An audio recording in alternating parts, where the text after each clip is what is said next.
Les Graves représentent un cordon de 55 km de long qui se trouve sur la rive gauche de la Garonne et s'étendent sur 5000 hectares. L'aire géographique commence aux portes de Bordeaux.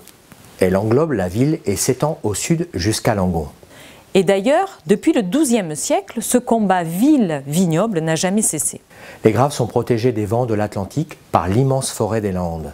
Les Graves sont la seule appellation en France qui tire son nom de son type de sol. Terre de galets, cailloux, graviers plus ou moins grossiers et profonds. La couche de grave réalise un excellent drainage en surface. Le sous-sol de calcaire coquillé et de veines d'argile retient une importante réserve d'eau et assure une parfaite alimentation hydrique à la vigne, même lors des sécheresses les plus sévères. Le caillou a vraiment un effet miroir. Il emmagasine la chaleur la journée pour la restituer au raisin pendant la nuit et inversement, il emmagasine la fraîcheur pendant la nuit pour la restituer au raisin durant la journée, ce qui favorise une très bonne maturation au niveau des raisins. Au sein de l'aire géographique des Graves, on distingue différentes appellations.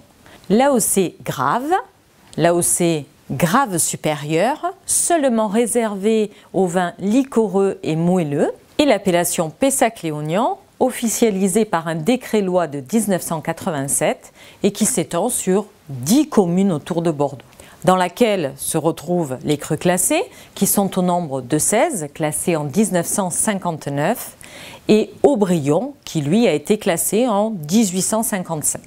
Ce classement a pris en compte aussi bien des vins blancs que des vins rouges, ce qui en fait une particularité sur la région des Graves, dans la région de Bordeaux. Pour les cépages blancs, à la base, 2 cépages, le Sauvignon, très souvent majoritaire, et le Sémillon, propres à se satisfaire et à s'épanouir dans des sols pauvres de Graves à caractère sableux ou calcaire. Le Sémillon offre le gras de ses arômes uniques de fruits confits, avec une vinification propre à cette région. Cette vinification dans la région des Graves est très particulière. Ici, on pratique beaucoup la fermentation alcoolique et l'élevage sur lit avec bâtonnage en barrique de chêne. Cela peut durer environ 6 à 12 mois afin d'obtenir un vin plus gras, révéler plus d'arômes et donner un potentiel au vin pour aller au vieillissement. Les cépages rouges sont le Cabernet Sauvignon et le Merlot. Le premier développe à merveille, dans ces sols graveleux, sa personnalité puissante et complexe, offrant au vin une robe rouge plutôt foncée, une structure puissante avec des tanins fermes, surtout des notes fumées et une aptitude incomparable au vieillissement. Le second, le Merlot, compense dans les assemblages la rigueur du Cabernet Sauvignon. Grâce à sa rondeur et son fruité développé, il apporte ainsi de la souplesse. Pour les vins blancs, dans cette région, ils sont souvent puissants, très subtils. Ils vont exprimer agréablement la feuille de laurier ou celle froissée du cassis. C'est des vins complexes, charnus, ronds.